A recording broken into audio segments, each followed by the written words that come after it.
हमारा मैथ्स का next chapter है पोलिनोमियल्स।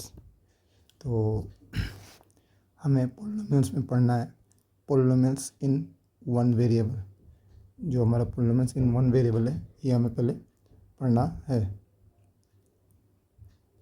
तो इसमें पहले क्या पढ़ना है, देखिए यहाँ पढ़ना है जो पहला चीज़ टर्म है टर्म्स। ये हमें पहले पढ़ना है टर्म्स क्या होता है। जैसे कि यहाँ पर आपको एग्जांपल दिख रहा है 3y² + 5y। तो यहाँ पर दो टर्म्स है, एक टर्म्स है 3y² और एक है 5y। ये दोनों अलग अलग टर्म है तो इसके दो टर्म्स है। सिमिलरली यहाँ पर आपको दिख रहा होगा x³ - x² + 4x + 7। तो ये x³ एक टर्म है, x² एक टर्म है, 4x एक टर्म है और 7 एक टर्म है। तो ये जो प्लस माइनस से अलग किए हुए ये जो वैल्यूज़ हैं इन्हीं को हम लोग टर्म्स बोलते हैं। उसके बाद नेक्स्ट टॉपिक है हमारा कोफिशिएंट। कोफिशिएंट क्या होता है, देखिए जैसे कि अभी हमने एग्जांपल देखा था 3y² + 5y। सो इसमें जो 3y² है ना, जो हमारा 3y² है, तो कोफिशिएंट ऑफ y² क्या है, y² को छोड़ देने के बाद जो वैल्यू बचता है 3, वही हमारा कोफिशिएंट है। सिमिलरली मैं अगर एक एग्जांपल लिखूँ, जैसे मैं लिखता हूँ -7x² - 2x।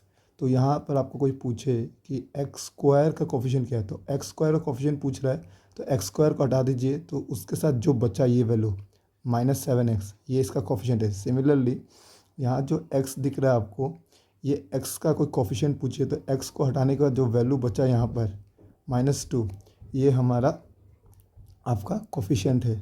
तो इस तरीके से जैसे यहाँ पर हमें लिखा हुआ है -x³, तो -x³ का कोफिशिएंट क्या है -1, 4x² का कोफिशिएंट क्या है 4, 7x का कोफिशिएंट क्या है 7 और -2 ये कांस्टेंट वैल्यू होता है, इसका कोई कोफिशिएंट नहीं होता, ये कांस्टेंट वैल्यू होता है। ठीक है, तो पोलिनोमियल्स में ये चीज़ समझना है। ये जो हमें अल्फ़ाबेट दिख रहा है ना, जैसे कि यहाँ पर x³ x², x दिख रहा है हमें, ये x क्या है, ये x है वेरिएबल्स। इन x को हम लोग बोलते हैं वेरिएबल। तो हमारा टॉपिक का नाम था पोलिनोमियल्स इन वन वेरिएबल। तो आपको दिखेगा कि जैसे कि ये इक्वेशन था हमारा पहला ये वाला, तो इसमें सिर्फ x ही है, सिर्फ x है, x अकेला वेरिएबल है। सिमिलरली यहाँ पर y था सिर्फ, तो y ही है, y² ही है, उसके अलावा कोई अल्फ़ाबेट नहीं है, तो ये सिंगल वेरिएबल है। ठीक है, इसका नेक्स्ट हमें जो पढ़ा था वो है कांस्टेंट क्या होता है। तो मैंने जैसे बोला कि अगर एक एग्जांपल आपको लिखा हो x² - 7x + 8, तो ये जो वैल्यू होता है जिसमें कोई वेरिएबल नहीं है, इसी को हम लोग कांस्टेंट बोलते हैं। तो नेक्स्ट टॉपिक जो है हमारा कांस्टेंट पोलिनोमियल्स। तो पोलिनोमियल्स ये वो पोलिनोमियल्स है जिसमें कोई वेरिएबल नहीं होता है। फॉर एग्जांपल अगर सिर्फ आपका एग्जांपल लिखा हो 7, तो 7 एक कांस्टेंट पोलिनोमियल है, इसमें कोई वेरिएबल नहीं है। सिमिलरली -2 ये कांस्टेंट पोलिनोमियल है, इसमें कोई वेरिएबल नहीं है। तो यहाँ पर एग्जांपल दिया हुआ देखिए आप, -2 यहाँ पर 2 दिया हुआ है, फिर 2 -5 7, ये सब क्या है कांस्टेंट पोलिनोमियल। नेक्स्ट है हमारा ज़ीरो पोलिनोमियल। ज़ीरो पोलिनोमियल वो है जिसमें कांस्टेंट का वैल्यू ज़ीरो हो, जैसे सिंपल ज़ीरो। ज़ीरो क्या है, ज़ीरो एक ज़ीरो पोलिनोमियल है। तो इतना आपको समझ में आ गया होगा। नेक्स्ट हमें यहाँ समझना है हम किस इक्वेशन को पोलिनोमियल बोलेंगे, किसको नहीं बोलेंगे। तो यहाँ पर आपको समझना पड़ेगा कि जो हमारा एक्सपोनेंट या पावर था, जैसे हमने x³ लिखा, यहाँ जो ये एक्सपोनेंट है 3, इसके ऊपर हमें थोड़ा ध्यान देना होगा। अगर मान लीजिए आपका x³ - 2x + 7 लिखा हुआ है, तो ये एक पोलिनोमियल है। क्यों, क्योंकि x के जो पावर में है वो एक होल नंबर है। तो अगर आपका होल नंबर है तो वो पोलिनोमियल है। लेकिन अगर आपका √x हो, √y वैल्यू कहीं पर दिया हो, फॉर एग्जांपल जैसे कि यहाँ पर दिया हुआ है, आप देख सकते हैं √x + 3, तो ये पोलिनोमियल नहीं है। सिमिलरली यहाँ पर भी ये √3, ठीक है, क्यूब का रूट है, ठीक है, +y², ये भी पोलिनोमियल नहीं है क्योंकि इसमें ये क्यूब रूट है। सिमिलरली अगर पावर में नेगेटिव वैल्यू हो तो भी वो पोलिनोमियल हमारा नहीं होता है। सिमिलरली ये भी पोलिनोमियल नहीं, क्यों, क्योंकि ये इसका सिंप्लीफिकेशन फॉर्म है। x + 1/x को हम लोग x + -1/x लिखते हैं, तो ये दोनों ही पोलिनोमियल नहीं है। तो आपको समझ में आएगा जिस पोलिनोमियल में सिर्फ होल नंबर हो, ठीक है, पावर में या एक्सपोनेंट में होल नंबर हो, वही हमारा पोलिनोमियल है। तो कोई भी कितना भी बड़ा पावर होता है, फॉर एग्जांपल y की पावर में 56 -2y + 7 ऐसे लिखा हुआ है, तो यहाँ पावर जितना ही बड़ा हो कोई दिक्कत नहीं है, लेकिन यहाँ पर होल नंबर होना चाहिए। होल नंबर क्या था, 0 1 2 3 जितना तक आप काउंट कर सकते हैं वो सब होल नंबर है। यहाँ पावर में मतलब एक्सपोनेंट में नेगेटिव नंबर नहीं हो सकता, फ्रैक्शन नंबर लाइक हाफ ऐसा नहीं हो सकता, एक्स के पावर में हाफ ये भी नहीं होगा, ठीक है। नेगेटिव नंबर हो सकता, फ्रैक्शन नंबर नहीं हो सकता, रूट वाला वैल्यू नहीं हो सकता, ठीक है। लेकिन अगर वैल्यू रूट में हो, for example numerical value √5x² लिखा है, तब ये पोलिनोमियल हो सकता है, ठीक है। क्योंकि यहाँ पर आपको समझना पड़ेगा ये रूट जो वैल्यू है स्क्वायर रूट ये नंबर के अंदर है, ये वेरिएबल में नहीं है। अगर वेरिएबल में होगा तो ये पोलिनोमियल नहीं होगा। ओके, नेक्स्ट हमें पढ़ना है मोनोमियल। मोनोमियल क्या होता है, ये वो पोलिनोमियल है जिसमें सिर्फ और सिर्फ एक ही टर्म हो। देखो, polynomials having only one terms, for example 7x ये एक मोनोमियल है। फॉर एग्जांपल कोई लिख दे 8, ये भी एक मोनोमियल है। कोई लिख दे -26, ये भी एक मोनोमियल है। कोई लिख दे -26x⁻57, ये भी एक सिंगल टर्म है, तो ये मोनोमियल है। नेक्स्ट है बाइनोमियल। बाइनोमियल जिसमें polynomial having two term, for example यहाँ पर आपको दिख रहा होगा x+1 x² - x और y² +9, और यहाँ पर आपको u⁻50 - u, ये सब दो दो टर्म है। यहाँ भी दो टर्म है, यहाँ भी दो टर्म है, तो इनको हम लोग बाइनोमियल्स बोलते हैं। नेक्स्ट है ट्राइनोमियल्स। ट्राइनोमियल्स मतलब जिस पोलिनोमियल्स में तीन टर्म्स हो, जैसे कि यहाँ पर एग्जांपल दिया x² + पाई √2x - x², इसमें तीन तीन टर्म है, तो दे आर ट्राइनोमियल्स। नेक्स्ट हमें समझना है डिग्री ऑफ ए पोलिनोमियल। देखिए, किसी भी पोलिनोमियल का जो हाईएस्ट एक्सपोनेंट पावर जो होता है, हाईएस्ट पावर होता है, उसी को हम लोग डिग्री ऑफ द पोलिनोमियल बोलते हैं।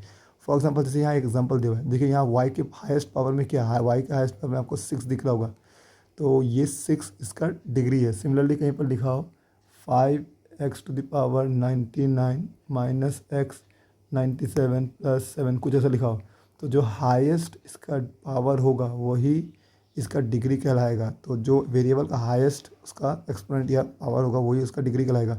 जैसे यहाँ पर एग्जांपल है x⁵ - x4 + 3, तो यहाँ पर हाईएस्ट पावर क्या है 5, तो इसका डिग्री 5 है। सिमिलरली इसमें देखिए, इसमें 8 है इसका हाईएस्ट डिग्री। अब देखिए यहाँ पर जैसे 2 लिखा हुआ है, तो 2 में इसका हाईएस्ट डिग्री क्या है। देखिए 2 के साथ हम लोग कोई भी वेरिएबल लिख सकते हैं, जैसे हम लिखते हैं x, लेकिन इसका पावर क्या होगा 0, तो इसका डिग्री कितना हुआ 0। तो इससे हमें एक चीज़ समझ में आ रहा है कि कोई भी अगर कांस्टेंट, ठीक है, कांस्टेंट वैल्यू है और उसका डिग्री आपसे पूछे, तो ये आपको याद रखना है कि उसका डिग्री हमेशा 0 है। तो यहाँ पर यही चीज़ लिखा हुआ है, the degree of A non zero constant polynomial. ऐसा कोई पोलिनोमियल जो कि कांस्टेंट है और नॉन ज़ीरो है, तो उसका जो डिग्री होगा हमेशा 0 होगा। इसको ध्यान रखिए, MCQ में 1 मार्क का क्वेश्चन आ सकता है। नेक्स्ट हमें ये समझना है कि क्वाड्रेटिक पोलिनोमियल क्या है। देखिए, किसी भी पोलिनोमियल का अगर डिग्री 2 है तो उसको हम लोग क्वाड्रेटिक पोलिनोमियल बोलते हैं। फॉर एग्जांपल इसका जो स्टैंडर्ड फॉर्म है ये है ax² + bx + c। जैसे आपको लिखा हुआ है 2z² + 4z - 9, तो यहाँ पर जो डिग्री है इसका 2 ही है, तो ये भी क्या है, ये क्वाड्रेटिक पोलिनोमियल है, तो आपको इसका ध्यान रखना है। नेक्स्ट यहाँ पर है क्यूबिक पोलिनोमियल। क्यूबिक पोलिनोमियल वो है जिस पोलिनोमियल का डिग्री 3 है, जैसे कि यहाँ पर हमारा एग्जांपल दिया हुआ है, तो इसका देखिए डिग्री कितना है 3। नेक्स्ट हमें यहाँ पे थोड़ा समझना है कि ज़ीरो पोलिनोमियल्स क्या है। ज़ीरो पोलिनोमियल्स क्या होता है, देखिए अगर फॉर एग्जांपल आपका एक है ax² + bx + c, इसमें मान लीजिए a का वैल्यू भी 0 है, b का वैल्यू भी 0 है और c का वैल्यू भी 0 है, ये सब का वैल्यू 0 है। तो यहाँ पर जैसे ही इस इक्वेशन पुट करेंगे तो ये 0 बन जाएगा। तो इस टाइप का पोलिनोमियल को हम लोग ज़ीरो पोलिनोमियल बोलते हैं। तो यहाँ पर यही एग्जांपल से समझा रहा है कि a के पावर में n x⁻n + an - 1, ये a जो है a - n1 है, ये कोई वैल्यूज़ है, ठीक है, रियल नंबर से। फिर x के पावर में n, x के पावर n - 1, ऐसा करके आप बहुत जितना लंबा चाहे उतना बड़ा इक्वेशन को कर सकते हैं। तो यहाँ पर अगर a0 a1 a2 a3 up to an सबके वैल्यू को 0 ले लें, इवन कांस्टेंट भी 0 है, जो मैं यहाँ पर लेके आपको समझाया था, कांस्टेंट का वैल्यू भी 0 है, तब उस टाइप का पोलिनोमियल को हम लोग ज़ीरो पोलिनोमियल बोलते हैं। तो यहाँ पर लिखा हुआ degree of A zero polynomial, very important, कि एक ज़ीरो पोलिनोमियल का डिग्री हमें नहीं मालूम होता, it is not defined. Degree of A zero polynomial is not defined. तो ज़ीरो पोलिनोमियल का डिग्री क्या होता है, नॉट डिफाइंड, ये आपको याद रहना चाहिए। नाउ नेक्स्ट हम लोग एक्सरसाइज 2.1 करेंगे। देखिए 2.1 में which of the following expression are polynomial in one variable and which are not. One variable मतलब उसमें एक ही अल्फ़ाबेट होगा। जैसे इसमें देखिए एक्स ही है, एक्स के अलावा कुछ नहीं है, प्लस एक्स के पावर को देखिए क्या फ्रैक्शन में या माइनस में तो नहीं है, नहीं ये होल नंबर में इसका डिग्री, तो ये हमारा पोलिनोमियल है। Y square plus root two, तो ये भी हमारा पोलिनोमियल है कि वाई स्क्वायर है, ठीक है, यहाँ पर हमारा होल नंबर, तो ये भी हमारा पोलिनोमियल है, ठीक है, वो भी वन वेरिएबल में। यहाँ पर देखिए ये रूट टी आ गया, तो रूट टी मैंने बोला था रूट के अंदर कोई भी अल्फ़ाबेट वेरिएबल है तो वो हमारा पोलिनोमियल नहीं होगा। सो ये वेरिएबल वन वेरिएबल वाला तो है लेकिन ये पोलिनोमियल ही नहीं है। Next y plus two one by y, तो इसको हम लोग y प्लस टू, इस y को ऊपर लेके पावर में वन है तो y के बराबर माइनस वन, तो y के बारे में कभी भी नेगेटिव नंबर नहीं हो सकता, तो ये हमारा पोलिनोमियल नहीं है। Next x10 y cube plus t to the 50, तो ये तो पोलिनोमियल है बट ये वन वेरिएबल में नहीं है कि इसमें तीन वेरिएबल है, एक x है, एक y है, एक z है। ओके नेक्स्ट क्वेश्चन हमारा, right the coefficient of x square in each of the following. तो एक्स स्क्वायर, तो हमारा एक्स स्क्वायर ये है, तो यहाँ इसका कोफिशिएंट क्या होगा, तो एक्स स्क्वायर के आगे क्या वैल्यू है, प्लस वन है, तो इसका कोफिशिएंट हमारा प्लस वन होगा, सिंपल। यहाँ एक्स स्क्वायर के आगे देखिए क्या वैल्यू है, एक्स स्क्वायर का कोई वैल्यू नहीं मतलब वन है, तो यह इसका कोफिशिएंट क्या होगा, माइनस वन। सिमिलरली यहाँ एक्स स्क्वायर के साथ जो एक्स स्क्वायर को छोड़ने के बाद जो वैल्यू बचा हमारा पाई बाई टू, यही हमारा कोफिशिएंट है, pi by two x square coefficient है। यहाँ पर देखिए एक्स स्क्वायर टर्म है नहीं, तो इसका मतलब एक्स स्क्वायर टर्म है नहीं, उसके आगे जो कोफिशिएंट है वो ज़ीरो है, तो यहाँ जो कोफिशिएंट होगा एक्स स्क्वायर का वो होगा zero. Next give one example of each of binomial of degree 35 and monomial of degree 100। Binomial देना तो कोई भी एक आप एग्जांपल लिख सकते हैं बाइनोमियल, जैसे आप लिख सकते हैं x to the power 35 plus 7x, तो ये एक एग्जांपल हो गया बाइनोमियल का विद डिग्री 35। चलिए 100 डिग्री का मोनोमियल लिखना है तो आप लिख दीजिए y टू द पावर 100, हो गया सिंपल। ऐसा आप कुछ भी कोई भी आंसर बना सकते हैं, बस उसमें टर्म याद रखिएगा, बाइनोमियल के लिए दो होना चाहिए और मोनोमियल के लिए एक होना चाहिए। Next right the degree of each of the following polynomials. तो डिग्री लिखना है तो हाईएस्ट एक्स का पावर क्या है, इसमें देखिए 3 है तो इसका डिग्री 3 है। Next y 4 minus y square, तो इसका हाईएस्ट डिग्री क्या है 2, तो इसका भी डिग्री 2 होगा। 5t माइनस 7, तो टी के पावर में क्या है, कुछ नहीं मतलब यहाँ 1 है, ठीक है, कुछ नहीं मतलब 1 है, तो इसका डिग्री 1 है। और यहाँ पर कुछ भी नहीं है तो इसका मतलब इसका डिग्री 0 है। हमने पढ़ा था ना कि कांस्टेंट पोलिनोमियल, 3 क्या है कांस्टेंट पोलिनोमियल, और कांस्टेंट पोलिनोमियल का डिग्री क्या होता है 0, तो यहाँ पर हमारा कांस्टेंट पोलिनोमियल है तो इसका डिग्री क्या होगा 0, तो इसका डिग्री हमारा होगा 0। Now next classify the following as a linear, quadratic and cubic polynomial. अब हमें यहाँ क्लासीफाई करना है कौन सा लीनियर है, क्वाड्रेटिक है एंड क्यूबिक है। अच्छा लीनियर का मैं शायद मैं गलती से भूल गया था बोलना, लीनियर मतलब जिसका डिग्री 1 हो, जिस भी पोलिनोमियल का डिग्री 1 हो, तो इस पोलिनोमियल का देखिए डिग्री कितना है, हाईएस्ट डिग्री 2 है, तो 2 होने का मतलब क्वाड्रेटिक है, तो ये हमारा क्वाड्रेटिक है। नेक्स्ट यहाँ पर हाईएस्ट पावर क्या है नेक्स्ट वाले का, यहाँ 3 है, तो 3 होने का मतलब क्यूबिक होता है, तो ये हमारा क्यूबिक है। नेक्स्ट यहाँ पर y प्लस वाई स्क्वायर, तो पावर 2 है, तो ये भी हमारा क्वाड्रेटिक है, ठीक है। यहाँ पर पावर देखिए 1 है, पावर 1 होने का मतलब ये लीनियर है, तो ये हमारा लीनियर है। नेक्स्ट 3t, इसके पावर में कुछ नहीं मतलब 1 है, ये भी हमारा क्या है लीनियर। नेक्स्ट आर स्क्वायर, यहाँ पावर 2 है तो ये डिग्री 2 है, तो इसका क्वाड्रेटिक होगा। और लास्ट ये पावर 3 है क्यूब, तो ये हमारा होगा क्यूबिक। तो देखिए हाईएस्ट डिग्री अगर 1 होता है किसी का तो वो लीनियर है, किसी पोलिनोमियल हाईएस्ट डिग्री अगर 2 होता है तो क्वाड्रेटिक है, और किसी का भी डिग्री अगर 3 होता है तो वो हमारा क्यूबिक है। नेक्स्ट टॉपिक जो हमें करना है वो है ज़ीरोस ऑफ ए पोलिनोमियल। तो ज़ीरोस ऑफ पोलिनोमियल क्या है, जैसे यहाँ पर हमें ये चीज़ समझना है कि आपको अगर कोई गिवन पोलिनोमियल है, फॉर एग्जांपल आपके पास गिवन पोलिनोमियल पी एक्स एक दिया हुआ है एक्स स्क्वायर माइनस 1, तो यहाँ पर एक्स का वो वैल्यू जिसके कारण ये पूरा इक्वेशन 0 बन जाए। फॉर एग्जांपल अगर मैं एक्स का वैल्यू 1 लेता हूँ और यहाँ पुट करता हूँ P1, जहाँ जहाँ एक्स है वहाँ 1 पुट करता हूँ, तो 1 स्क्वायर माइनस 1, तो 1 माइनस 1 ये हमारा क्या होगा 0। तो पी एक्स का वैल्यू, जब एक्स का वैल्यू 1 मैंने यहाँ पर पुट किया तो ये 0 हो गया, तो उन एक्स का वैल्यू को ही हम लोग ज़ीरोस ऑफ द पोलिनोमियल बोलते हैं। तो जो ये वेरिएबल है एक्स, जो वेरिएबल है इसका ऐसा कोई वैल्यू जिसके कारण ये पूरा पोलिनोमियल ही 0 बन जाए, उसी को हम लोग ज़ीरोस ऑफ द पोलिनोमियल बोलते हैं, ठीक है। और जीरोस ऑफ द पोलिनोमियल को हम लोग रूट्स भी बोलते हैं, क्वाड्रेटिक इक्वेशन में रूट्स मिलेगा आपको, रूट्स।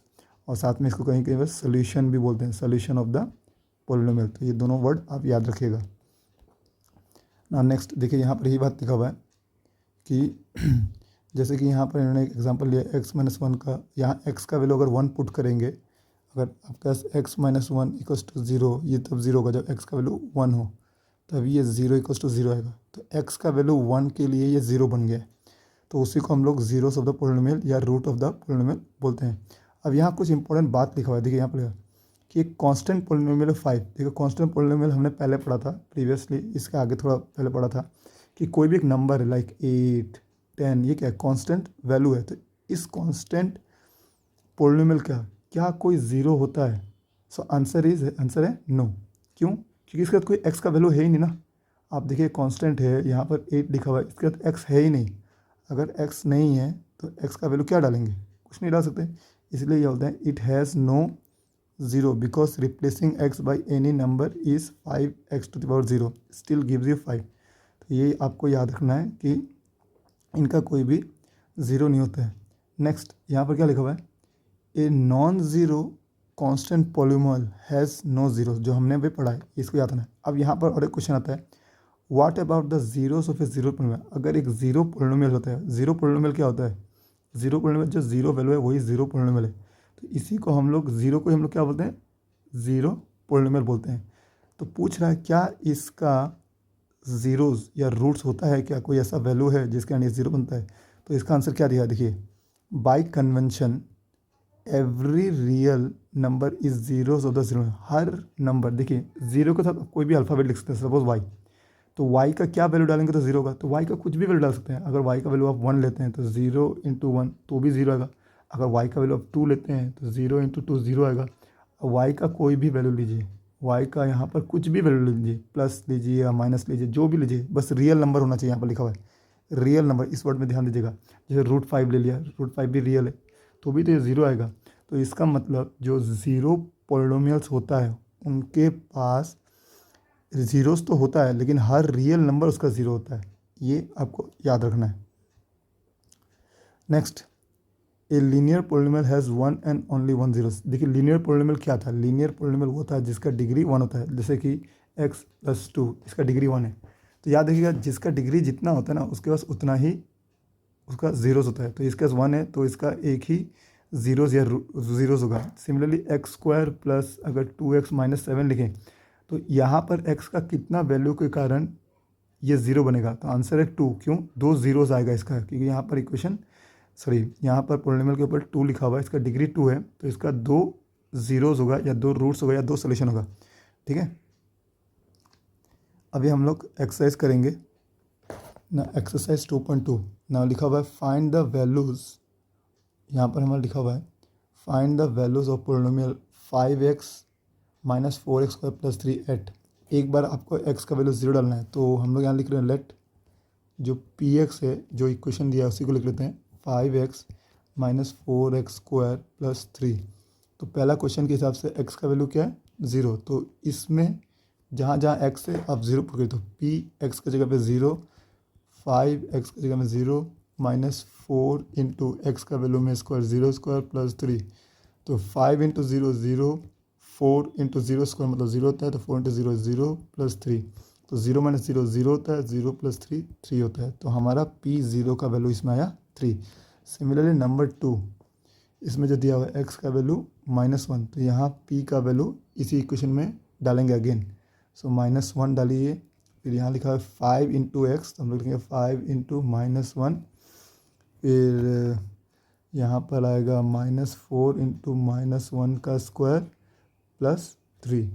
देखिए 5 × -1 ये होता है -5 -4। देखिए -1 का स्क्वायर का मतलब होता है -1 × -1, तो हमें पता है माइनस इंटू माइनस क्या होता है? प्लस, और 1 1 जा 1 होता है।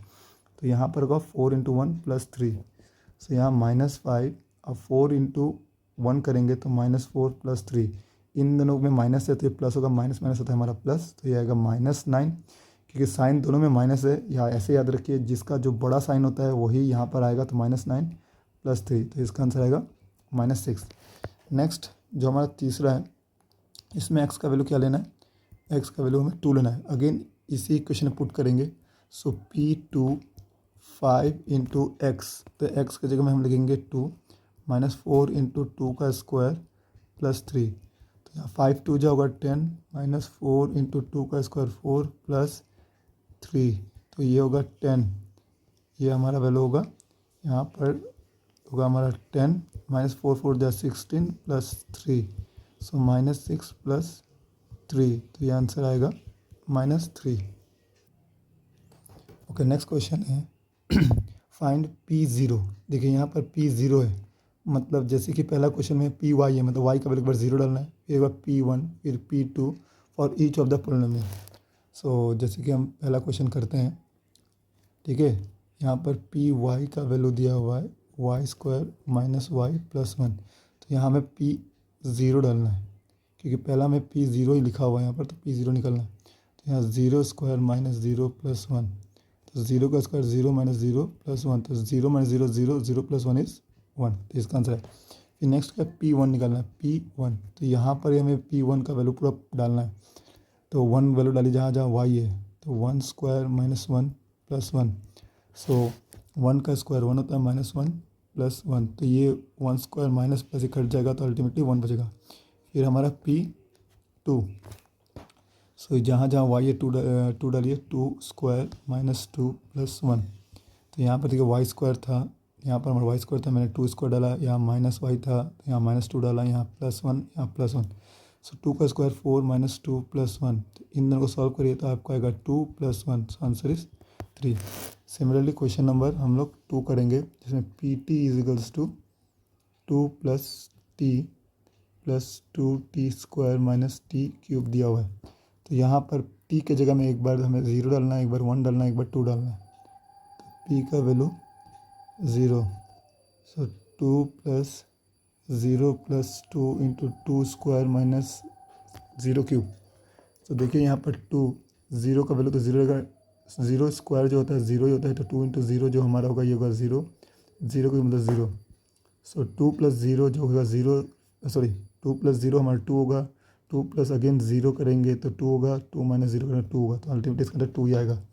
नेक्स्ट p का वैल्यू हमें 1 डालना है, सॉरी t का वैल्यू हमें 1 डालना है, तो इसी इक्वेशन में दोबारा डालना है हमें t का value 1, so 2 plus 1 plus 2 into T 1 square minus 1 cube, so इस 2 plus 1 plus 2 into 1 square, 1 square means 1 ही होता है, तो 2 इंटू 1 ये 2 होगा, और 1 का क्यूब मतलब 1 इंटू 1 इंटू 1, 3 बार वो 1 को मल्टीप्लाई करना है खुद से ही, तो आंसर आएगा 1।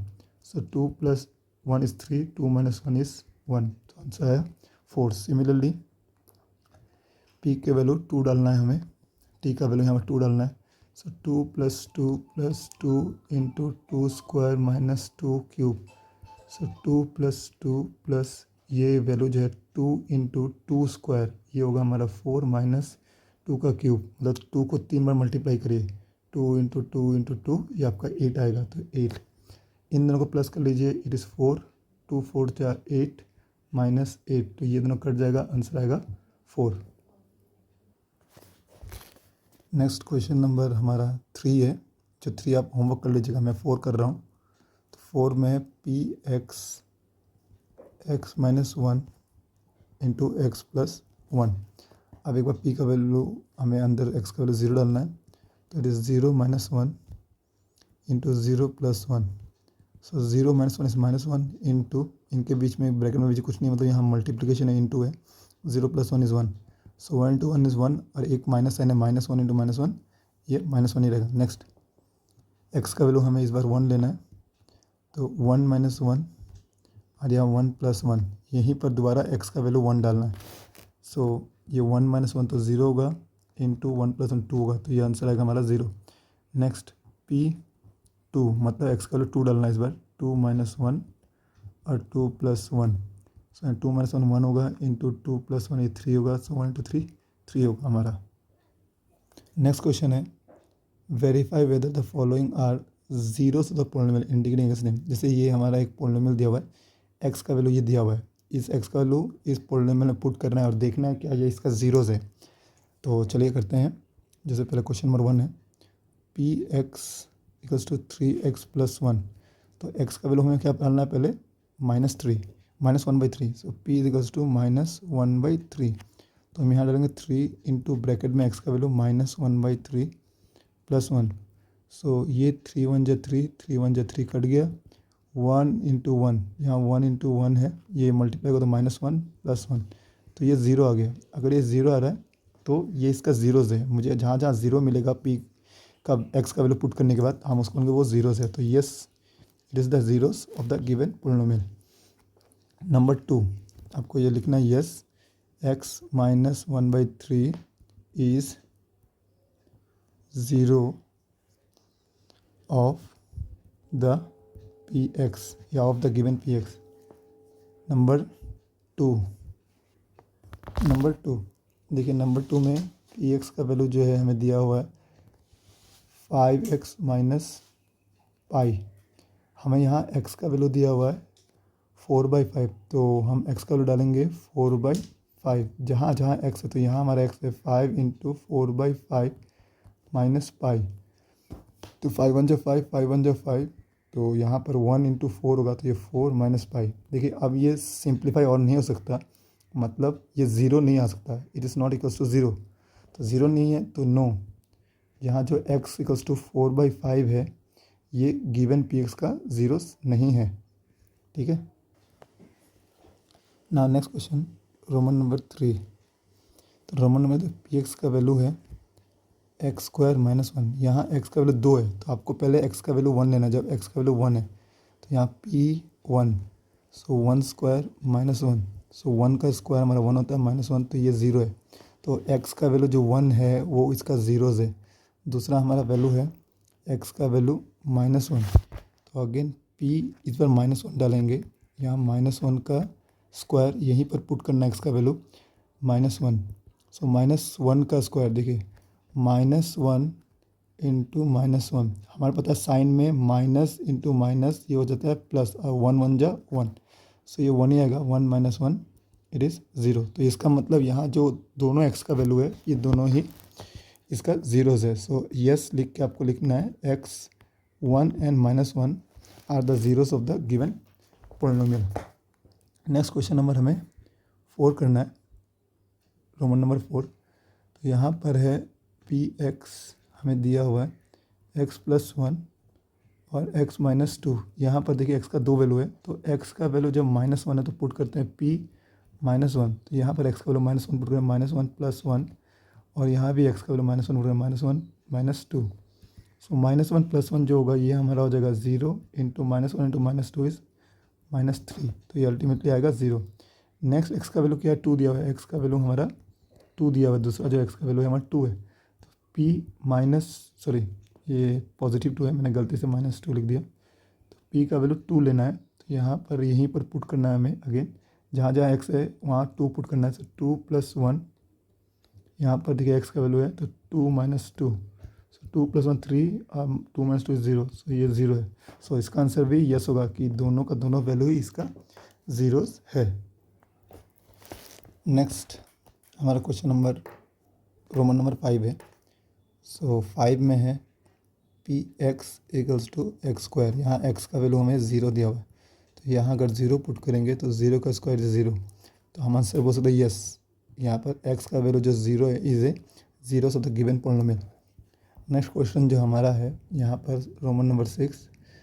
रोमन नंबर 6 क्या है, px का वैल्यू दिया हुआ है आपका lx + m, और यहाँ x का वैल्यू -m/l है, तो हम यहाँ पुट करेंगे p -m/l। जहाँ जहाँ x है तो x का वैल्यू हमें पुट करना है, ये वाला वैल्यू जहाँ दिया हुआ है -m/l + m। तो देखिए यहाँ जैसे नंबर 2 और 2, अगर यहाँ 2 2 होता तो कट जाता, वैसे ही l1 जा l, l1 जा l कट जाएगा, तो यहाँ बचेगा सिर्फ -m + m, तो ये भी 0 आंसर आया, तो ये भी हमारा आंसर यस है। नेक्स्ट हमारा रोमन नंबर 7 है।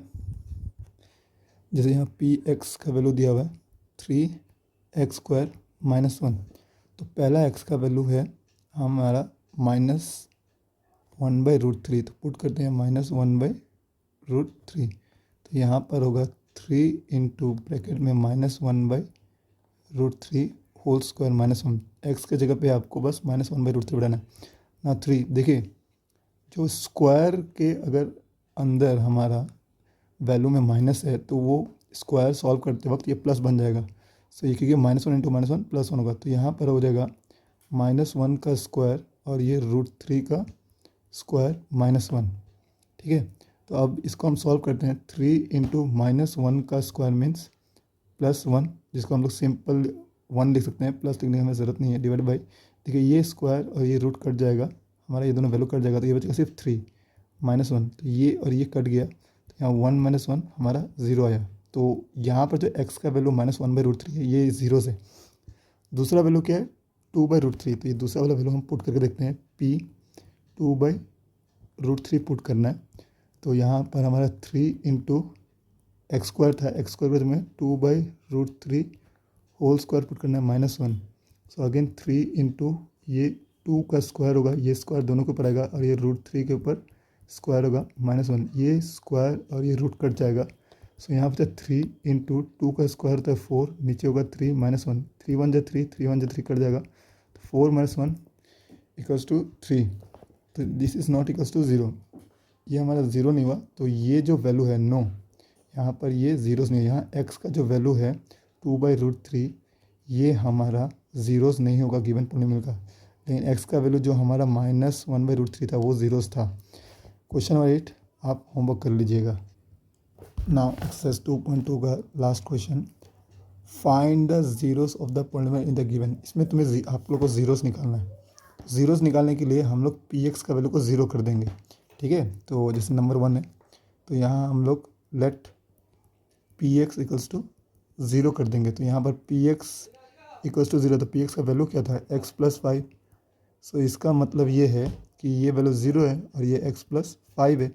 आपको यहाँ x का वैल्यू निकालना है, तो ये 5 को इधर लेके जाइए, तो ये होगा 0, यहाँ ये प्लस है उधर जाएगा तो -x, तो ये होगा -5, तो x का वैल्यू हो गया -5। तो मतलब इसका ज़ीरोज़ क्या है, इस केस के लिए इसका ज़ीरोज़ है क्या है -5। सिमिलरली रोमन नंबर 2 आप होमवर्क कर लीजिएगा, रोमन नंबर 3 में कर रहा हूँ। सो यहाँ पर अगेन px का वैल्यू क्या है 2x + 1, अगेन यहाँ px का वैल्यू आपको 0 लेना है, सो 2x + 5, तो पहले ये 5 जाएगा, तो यहाँ पर होगा 0 + 5 इक्वल्स टू 2x, तो 0 + 5 5 होता है। देखिए 2 और x के बीच में यहाँ मल्टीप्लिकेशन है, तो जब 2 हमारा लेफ्ट हैंड साइड में जाएगा तो ये डिवाइड हो जाएगा, क्योंकि यहाँ ये मल्टीप्लिकेशन है, तो 5/2 इक्वल्स टू x, ये आपका इसका आंसर होगा ना। रोमन नंबर 4 आप होमवर्क कर लीजिएगा, रोमन नंबर 5 में कर दे रहा हूँ। So 5 equals to px equals to 3x है, तो यहाँ पर ये 0 कर दीजिए 3x, तो यहाँ से इन दोनों का जो मल्टीप्लिकेशन है 3 को इधर लेके, तो 0/3 इक्वल्स टू x, तो 0/3 ये 0 ही होता है, तो हमारा आंसर इसमें 0 आएगा। Next Roman number 6, Roman number 6 करना है हमें, px इक्वल्स टू ax। देखिए यहाँ पर कंडीशन है a का वैल्यू 0 नहीं हो सकता, ठीक है, तो a का वैल्यू कुछ भी हो सकता है बस 0 नहीं होगा, तो यहाँ पर इसको 0 करिए, तो ax। नाउ a और x के बीच में मल्टीप्लिकेशन है हमारा, जैसे हमने पहले ही बोला, a इधर आएगा तो डिवाइड होगा, तो 0/a इक्वल्स टू x, तो 0/a तो होता है 0 होता है। जैसे देखिए हमने यहाँ 0/3, 0 को 3 से डिवाइड करेंगे तो 0 ही हमारा आंसर आएगा, वैसे ही 0 को a से डिवाइड करेंगे तो 0 ही आंसर आएगा, तो आंसर होगा इसका x का वैल्यू 0। नाउ रोमन नंबर 7, यहाँ पर px equals to cx + d दिया हुआ है, तो यहाँ पर हमें कंडीशन है कि c का वैल्यू 0 नहीं हो सकता और c और d क्या रियल नंबर है, तो यहाँ पर हमें करना है इसको 0 cx + d। अब देखिए पहले d को इधर लेके आएंगे, तो इक्वल 0, d के आगे प्लस है तो यहाँ -d हमारा होगा, और यहाँ cx, और cx के पीछे क्या मल्टीप्लिकेशन है, तो 0 - d इज़ -d। देखिए 0 - 4 अगर -4 होता है, सिमिलरली 0 - d भी -d होगा। सिमिलरली यहाँ पर जो हमारा c का वैल्यू इधर लाना, क्योंकि x का वैल्यू हमें चाहिए, सो -d/c होगा, क्योंकि ये मल्टीप्लिकेशन इधर डिवाइड होगा, तो ये हमारा फाइनल आंसर है।